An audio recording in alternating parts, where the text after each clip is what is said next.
Good evening Pawan గారు. Good afternoon right Pawan గారు, మీకు రైట్ ప్యానల్ ఉన్న పెద్దలకి. రైట్ నమస్తే అజయ్ గారు. ఏంటి అంటే ఒకవైపు ఇది ఏది ఆయన సంతకాలు అయితే ఫ్లాప్ అయినటువంటి పరిస్థితి, ఎక్కడ ప్రజాస్పందన కావచ్చు, కనీసం కార్యకర్తల స్పందన కూడా కనిపించట్లే.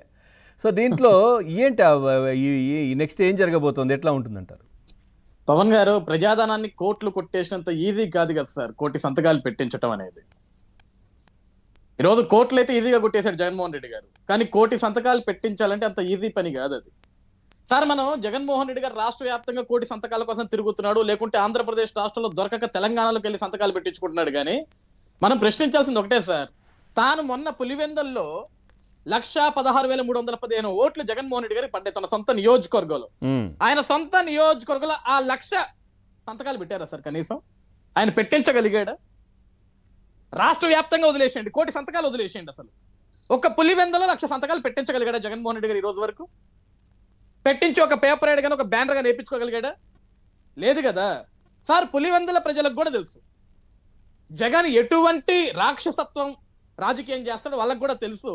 ఇప్పుడిప్పుడే ఆ బానిస శంకల్ని తెంపుకొని బయటకు వస్తున్నారు. దానికి ఉదాహరణ మనం జెడ్పీటీసీ ఏదైతే బై ఎలక్షన్ జరిగినాయి మనం చూసాం ఆ రిజల్ట్స్ తోటి. సార్, ఈ రోజు పీపీపీ విధానాన్ని కూడా జగన్మోహన్ రెడ్డి గారు తప్పు ఏ విధంగా పడుతున్నారంటే, అసలు పీపీపీ అంటే పబ్లిక్ ప్రైవేట్ పార్ట్నర్షిప్, ఇందులో అసలు పబ్లిక్ ఎత్తేసాడు.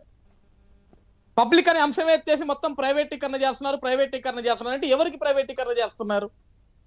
ఏదైనా ప్రైవేట్ కంపెనీలకు ఇస్తున్నారా ప్రైవేటీకరణ అంటే? కాదు కదా. నిజంగా ఏదైనా ప్రైవేట్ కంపెనీలకు ఇచ్చి ఇష్టానుసారంగా ఇష్టాగోష్ఠికి ఇచ్చేస్తే అప్పుడు నువ్వు గొడవ చేయొచ్చు, నువ్వు రాద్ధాంతం చేయొచ్చు, నువ్వు గవర్నర్ గారిని కలవచ్చు. సార్, రాష్ట్రంలో నేను 17 మెడికల్ కాలేజీలు పట్టుకొస్తే వీళ్ళు నాశనం చేస్తున్నారు సార్ అని 17 మెడికల్ కాలేజీలు పట్టుకొచ్చిన జగన్మోహన్ రెడ్డి గారికి రాష్ట్ర ప్రజానికం కనీసం 17 సీట్లు ఇవ్వలేదు సార్, 11 ఇచ్చారు. ఆయన రాష్ట్రం మీద ప్రేమతోటి, రాష్ట్ర ప్రజానికం మీద ప్రేమతోటి, లేకుంటే రాష్ట్రంలో పేదవాళ్ళందరికీ వైద్యాన్ని ఉచితంగా అందించాలని ఒక ఆలోచనతోటి 17 మెడికల్ కాలేజీలు పట్టుకొస్తే 17 సీట్లోనే ఇవ్వాలి రాష్ట్ర ప్రజానికం, కానీ ఇవాళ 11 ఇచ్చారు. యాజమాన్య కోటా కింద సగం విక్రయించే అవకాశాలు కూడా ఇచ్చారు కదా.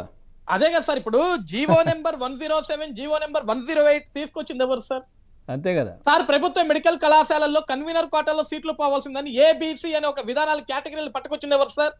ఏ కేటగిరీకి 15,000, బి కేటగిరీకి 8 లక్షలు, సి కేటగిరీకి 20 లక్షలు అన్నట్లుగా ఎవరు సార్ తీసుకొచ్చింది? ప్రభుత్వ మెడికల్ కళాశాలల్లో మెడికల్ సీట్లు అమ్ముకోవాలని ఒక దిక్కుమాల ఆలోచన రెడ్డి గారు కాదా సార్? ఈ రోజు ఆంధ్రప్రదేశ్ రాష్ట్రంలో ఎవరైతే వైద్య విద్యని అభ్యసించేదానికి సిద్ధంగా ఉన్నారో ప్రతి ఒక్క విద్యార్థికి తెలుసు సార్.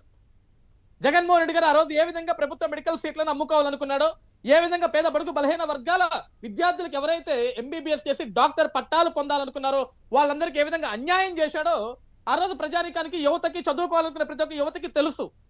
ఈ రోజు రాష్ట్ర వ్యాప్తంగా అరాకొరకు కొంతమంది రోడ్డు మీదకి పట్టుకొచ్చి సార్ ఇతను ఏం చేస్తున్నాడంటే ప్రజల్లో ఒక రాంగ్ మెసేజ్ తీసుకెళ్తున్నాడు. అంటే ఇది మొత్తం ప్రైవేటీకరణ జరిగిపోతుంది, పేదవాడికి వైద్యం ఉచితంగా అందదు, చివరికి ఓపీలు కూడా ఉచితంగా ఉండవు, ప్రతి ఒక్కరు లక్షల రూపాయలు పెట్టి అక్కడ హాస్పిటల్స్ లో జాయిన్ అవ్వాలి అని చెప్పేసి. ఈ రోజు ప్రజలందరూ గుర్తించాల్సిన విషయం ఏంటంటే, ఏదైతే పీపీపీ విధానంలో మనం ఏదైతే ఈరోజు మెడికల్ కళాశాలలు కట్టినా దానికి అనుగుణంగా హాస్పిటల్స్ కడుతున్నామో ఎక్కడా కూడా మనం పేషెంట్ దగ్గర రూపాయి వసూలు చేయట్లేదండి. ఏదైతే ప్రభుత్వ హాస్పిటల్స్ లో మనం ఏదైతే ఉచితంగా వైద్యాన్ని అందిస్తున్నామో అదే విధంగా ఈరోజు ప్రైవేట్ అనుసంధానంతో ఇంకా కొన్ని పరికరాలు సార్, హై కాస్ట్ పరికరాలు, అద్భుతమైన పరికరాలు కూడా ఈరోజు గవర్నమెంట్ హాస్పిటల్స్ లో మనకు అవైలబిలిటీగా వస్తాయి. వాటి ద్వారా ప్రజల ప్రాణాలను కాపాడుకునే దానికి సార్ బయట ₹1,00,000 ఖర్చు, ఇక్కడ రూపాయితోటి క్లోజ్ అయిపోతుంది.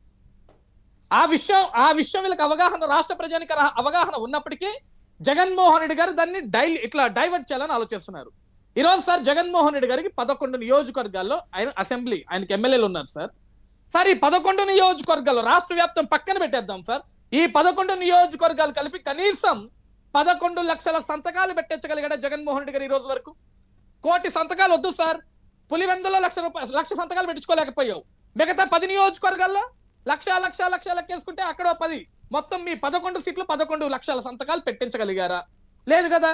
అంటే ప్రజలే ఆమోదం తెలపలా. చివరికి నీ 11 నియోజకవర్గాల్లో ఎమ్మెల్యేలు ఎవరైతే గెలిచారో ఆ నియోజకవర్గంలో ప్రజలు కూడా సంతకాలు పెట్టేదానికి ముందుకు రాలా. ఇంకా ఏ ముఖం పెట్టుకుని ఆయన గవర్నర్ దగ్గరికి వెళ్తాడండి? ఏం తీసుకెళ్తాడు సార్? సంతకాలు ఏ పేపర్లు తీసుకెళ్తాడు సార్? అన్ని ఫ్యాబ్రికేటెడ్ సంతకాలు తప్ప. గుండెపోటు గొడ్డలిపోటు ఏ విధంగా మారిందో సంతకాలు కూడా ఆ విధంగా మారుతాయి సార్, కోటి సంతకాలు. పెద్ద వ్యత్యాసం ఏముండదు అక్కడ. అంటే ఎందుకు మీరు అంటున్నట్టుగా ఆయన నియోజకవర్గంలో కూడా నమ్మకపోవడానికి కారణం ఏంటి? ఆయన కార్యకర్తలో లేదంటే ఆ ప్రజలు ఓట్లేసి గెలిపించి 11 సీట్లు ఇచ్చిన వాళ్ళు కూడా జగన్మోహన్ రెడ్డిని నమ్మకపోవడానికి కారణం ఏంటి అసలు?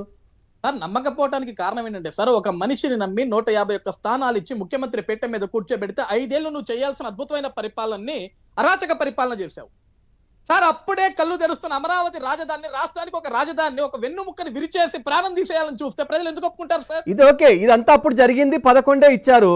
ఇప్పుడు 11 వాళ్ళు కూడా 11 ఇచ్చినటువంటి ప్రజలు కూడా నమ్మట్లేదు కదా, సంతకాలు పెట్టట్లేదు కదా, ఎందుకంటారు అంటున్నాను. ఏంటి అసలు ఎందుకు పెడతారు సార్? ఈ రోజు కూటమి ప్రభుత్వం పీపీపీ అనే విధానాన్ని ఏ విధంగా తీసుకెళ్తుంది, ఏ విధంగా అతి త్వరగా సార్ కేవలం 2 సంవత్సరాల్లో ఈ 10 మెడికల్ కళాశాలలు మొత్తాన్ని కూడా నిర్మాణం చేసి అక్కడ విద్యార్థులకి విద్య ఎవరైతే చదువుకోవాలనుకుంటున్నారో వాళ్ళకి సీట్లు కేటాయించి, అదేవిధంగా దానికి అనుగుణంగా అక్కడ 638 పడకల హాస్పిటల్స్, బెడ్స్ తోటి హాస్పిటల్ నిర్మాణం చేయాలని ఒక్కొక్క దాంట్లో. ఈ విధంగా మనం ఒక అద్భుతంగా ముందుకు వెళ్తుంటే ఇది మొత్తం ప్రజలకి కనపడుతుంది కదా సార్. ఇంకా జగన్ ఎందుకు నమ్ముతారండి? ఏ విధంగా నమ్ముతారు? వారానికి ఒకసారి నువ్వు ఎలంక ప్యాలెస్ నుంచి ఆంధ్రప్రదేశ్ రాష్ట్రంలోకి అమరావతిలోకి అడుగుపెట్టి 2 గంటలు ఒక ప్రెస్ మీట్ పెట్టి నీకు ఇష్టానుసారంగా మాట్లాడేసి వెళ్ళిపోతే ప్రజలు నమ్మేస్తారా? నమ్మరు కదా. నీ సొంత కుటుంబమే నమ్మలేదు, ఇంకా రాష్ట్ర ప్రజలు ఎక్కడ నమ్ముతారు? నీ 11 నియోజకవర్గాల్లో నిన్ను గెలిపించిన ఆ ప్రజలే నమ్మలేదు కదా, ఇక మిగతా రాష్ట్రం అంతా ఎక్కడ నమ్ముతారు? అంతే కదా, ఎందుకంటే నమ్మి ఓట్లేసి సమస్యల గురించి ప్రశ్నిస్తారు అనుకుంటే అసెంబ్లీకే వెళ్ళట్లేదు కదా. అదే సార్, ఇప్పుడు ఆ 11 మందిని అసెంబ్లీకి వెళ్ళాలి కదా. సరే జగన్ వెళ్ళాడు, మిగతా 10 మందిని అసెంబ్లీకి వెళ్ళాలి కదా. ఆ నియోజకవర్గాల్లో సమస్య ఉంటే నిజంగా ఈ కూటమి ప్రభుత్వం వల్ల ఆ 10 నియోజకవర్గాలు ఇబ్బంది పడుంటే వీళ్ళు అసెంబ్లీకి వెళ్ళి ప్రస్తావించేటోళ్ళు, అసెంబ్లీకి వెళ్ళి ప్రశ్నించేవాళ్ళు. ఒక ఎమ్మెల్యేకి ఎంతైతే అవకాశం ఇస్తారో అవకాశం, సరే జగన్మోహన్ రెడ్డికి ప్రతిపక్ష హోదా, ప్రతిపక్ష ఇచ్చే సమయం రావట్లేదని ఫీల్ అవుతున్నాడు. మిగతా 10 మంది ఎమ్మెల్యేలకు కూడా అదే సమయం ఇవ్వరు కదా. ఎమ్మెల్యేకి ఇచ్చే సమయం ఇస్తారు కదా. ఆ ఎమ్మెల్యేకి ఇచ్చే సమయంతో వచ్చి మాట్లాడాలి కదా. ఏదైతే పీపీపీ విధానంలో ఇది ప్రభుత్వ మెడికల్ కళాశాల గురించి మీరు మాట్లాడుతున్నారో, పోరాడుతున్నారో దాని గురించి మీ 10 మంది ఎమ్మెల్యేలు అసెంబ్లీకి వెళ్ళి మాట్లాడాలి కదా. మీరు మాట్లాడలేదంటే ఈ రోజు కూటమి చేస్తున్నంత మంచి విషయం మీకు తెలుసు. కేవలం జగన్మోహన్ రెడ్డి మాట విని మాట తప్పక ఏం చేయాలో తెలియక మీ 10 మంది కూడా జగన్మోహన్ రెడ్డికి బానిసగిరి చేస్తూ ఈ దొంగ సంతకాలు పెట్టించడం సిద్ధపడ్డారు. కానీ ప్రజలు ఎక్కడ కూడా నమ్మరు. Right sir. రవికిరణ్ గారు ప్లీజ్. సార్ ఇప్పుడు జగన్మోహన్ రెడ్డి గారిని ఎందుకు నమ్మట్లేదు అడుగుతున్నారు కదా. ఎలా నమ్ముతారండి? అబద్ధాలు చెప్పేవాడిని ఎలా నమ్ముతారు చెప్పండి. కానీ సార్ ఇప్పుడు అంటే సరే, ఇప్పుడు ఎంతవరకు నమ్మారో 11 సీట్లు అయితే ఇచ్చారు కదా. నా డౌట్ ఏంటంటే ఆ ఉన్న 11 సీట్లు ఇచ్చిన వాళ్ళు కూడా ఎందుకు నమ్మట్లేదు? అంటే ఇప్పుడు ఆయన చేస్తున్న విధానాలు, ఆయన ప్రవర్తిస్తున్న తీరు, ఆయన అసెంబ్లీకి రాకపోవడాలు ఇవి చూసి వాళ్ళు కూడా విసుగెత్తిపోయారా? ఇంకా ఈసారి ఎలక్షన్స్లో ఇంకా అవి కూడా కష్టమేనా? అలా కాదు సార్, ఈ 17 మాసాల్లో పట్టుమని ఒక 17 రోజులన్నా పులివెందుల్లో ఉన్నారండి ఆయన సొంత నియోజకవర్గంలో. పట్టుమని 17 రోజులన్నా ఉన్నారు ఆయన. వెళ్తే ఒక్కరోజు మహా అయితే ఒకరోజు, మొన్న ఏదో పెళ్లి ఉందని 2 రోజులు ఉంటున్నారు అంతే, పెళ్లి కోసం వెళ్ళారు అంతే తప్పితే ఎక్కడ ఉంటున్నారండి? పైపచ్చు ఒక అంశం మీద మాట్లాడితే నిజం చెప్పాలి కదా సార్. ఈ రోజు సోషల్ మీడియా యుగం సార్. ఇప్పుడు మొబైల్ ప్రతి వ్యక్తి చేతుల్లో కంప్యూటర్ ఉంది. జస్ట్ ఒక బటన్ క్లిక్ లో తెలిసిపోతున్నాయి విషయాలన్నీ. అవును. పీపీపీ అంటే ప్రైవేట్ కి అమ్మేయటం అన్నది ఏదైతే జగన్మోహన్ రెడ్డి గారు చెప్తున్నారు, అది ఎవడన్నా నమ్ముతారండి? ఈ రోజు పీపీపీ అంటే అందరు గ్రామాల్లో రైతులు కూడా తెలుసు కదా, పబ్లిక్ ప్రైవేట్ పార్ట్నర్షిప్ అంటే ఏంటి.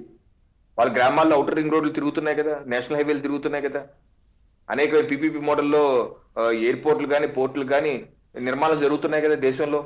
కొత్త కాదు కదా పీపీపీ మోడల్లో నిర్మాణం చేసుకుంటాం అన్నది, అందరికి తెలుసు కదా. ఏదో కొత్తగా 2000 సంవత్సరంలో చెప్పిన విధంగా జగన్మోహన్ రెడ్డి గారు చెప్తే ఎవరు నమ్ముతారు చెప్పండి? అబద్ధమే కదా. అది పైపెచ్చు జగన్మోహన్ రెడ్డి గారు ఇచ్చిన వాగ్దానం ఏంటి, ఆయన చేసింది ఏంటి? ఆయన హయాంలో 17 మెడికల్ కాలేజ్ పూర్తి చేస్తానని చెప్పి ఫుల్ పేజ్ యాడ్ ఇచ్చి 2023 డిసెంబర్ కల్లా పూర్తి చేస్తానని నమ్మండి అనే వ్యక్తి ఏం పూర్తి చేశాడని? కనీసం పాలకుల్లో శంకుస్థాపన చేసి 0 నిధులు ఇచ్చాడండి. పార్వతీపురంలో మెడికల్ కాలేజీకి 0 నిధులు. మొన్న ఏదో అట్టహాసంగా వెళ్ళారు నర్సీపట్నం. ఆయన హయాంలో దానికి ఇచ్చిన నిధులు ఎంత తెలుసా? 10 కోట్లు మాత్రం. మొండి కోడలు చూపించి మమ్మల్ని అడుగుతున్నాడు. మీరు సమాధానం చెప్పాలి జగన్మోహన్ రెడ్డి గారు దానికి, మేం కాదు.